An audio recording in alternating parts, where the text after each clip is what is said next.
आपको पता होगा, ठीक है, जितना जो संपत्तियां होती हैं उनको हम एसेट्स बोलते हैं। तो ऑल एसेट्स आती हैं हमारी। और नॉमिनल अकाउंट में क्या आते हैं? ऑल इनकम एंड प्रॉफिट, और क्या आते हैं हमारे? Expenses and losses. तो बच्चों हमें ये ध्यान रखना है टाइप्स ऑफ अकाउंट कि हमारे personal account, real account, nominal account होता है। पर्सनल अकाउंट में नेचुरल पर्सन आते हैं, रियल अकाउंट में ऑल नेचुरल और आर्टिफिशियल पर्सन दोनों, रियल अकाउंट में ऑल एसेट्स आती हैं, एंड नॉमिनल अकाउंट में all income and profit and all expenses and losses आते हैं।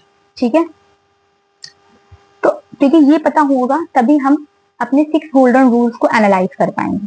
ठीक है, तो इसके बाद मैं आपको बताने जा रही हूँ 6 गोल्डन रूल्स ऑफ अकाउंटिंग।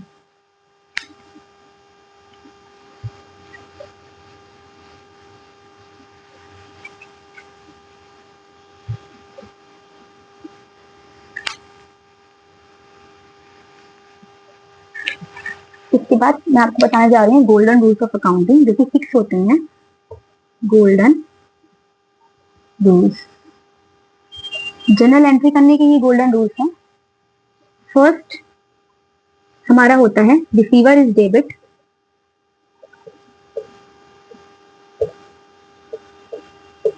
क्या डेबिट करते हैं क्या क्रेडिट करते हैं वो हम इस रूल की बेसिस पे ही जानते हैं। Receiver is debit and giver is credit.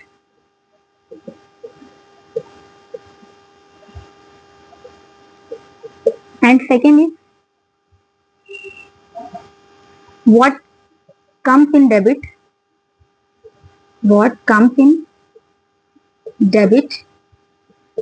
and what goes out credit.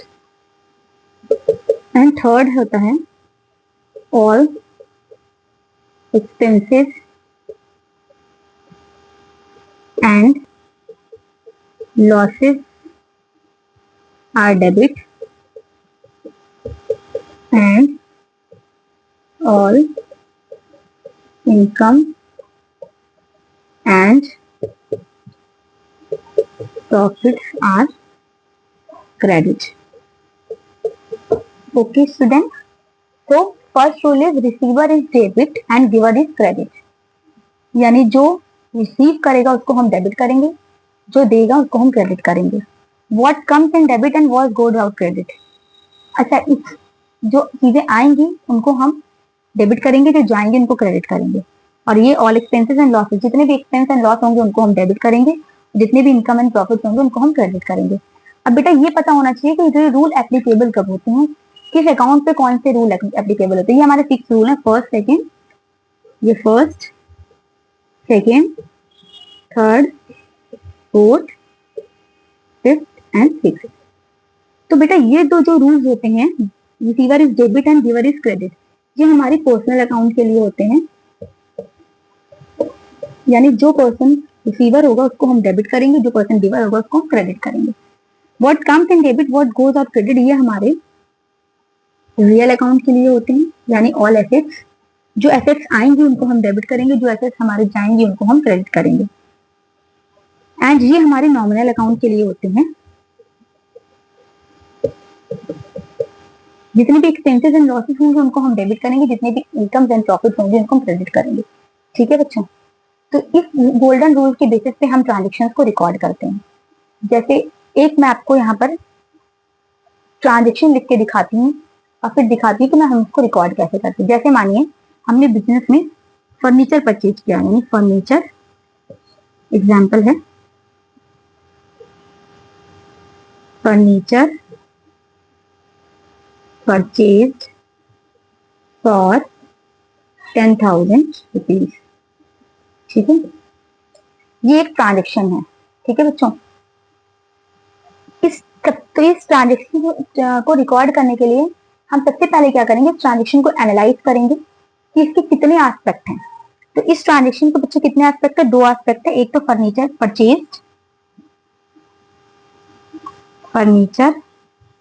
Purchase and second हमारा है जब हम फर्नीचर परचेज करेंगे दूसरा एस्पेक्ट क्या आएगा, कैश। ठीक है। दूसरा एस्पेक्ट हमारा हो गया कैश, यानी सबसे पहले हमने ट्रांजेक्शन्स को देखा, उसको एनालाइज किया कि ट्रांजेक्शन्स में कितने एस्पेक्ट निकल कर आ रहा है। जिसमें 2 एस्पेक्ट निकल के आ रहे हैं, हमने फर्नीचर परचेज करेंगे तो उससे क्या होगा, कैश, एक कैश पे इफेक्ट आएगा एक, ठीक है। तो अब आप देखिए फर्नीचर हमारा बिजनेस में क्या होता है, एसेट होती है, ठीक है। अब हम फर्नीचर परचेज करेंगे तो फर्नीचर क्या होगा, आएगा, तो what comes in debit and cash क्या होगी, जब फर्नीचर परचेज करेंगे कैश जाएगी, तो कैश पे कौन सा रूल है, यही रियल अकाउंट का, कैश भी हमारी एसेट है, तो व्हाट गोज आउट, क्रेडिट, ठीक है। तो इसको अगर हम रिकॉर्ड करेंगे तो कैसे करेंगे, फर्नीचर अकाउंट डेबिट, और जो क्रेडिट का टर्म होता है वो हम टू करके रिकॉर्ड करते हैं, टू कैश, ठीक है बच्चों। इस तरीके से एक हम नरेशन डालते हैं इसके बाद में, बीइंग फर्नीचर परचेज्ड, ठीक है। इस तरीके से हम किसी भी ट्रांजेक्शन को अकाउंट में एक सिस्टमैटिक वे में, जो हमारे रूल्स हैं उनके बेसिस पे हम इसको रिकॉर्ड करते हैं। इसको ही हम बोलते हैं जर्नल एंट्री, ओके। बट बच्चों इसका एक प्रॉपर फॉर्मेट होता है जिसमें हम इसकी रिकॉर्डिंग करते हैं। तो मैं आपको जर्नल का फॉर्मेट बताने जा रही हूँ,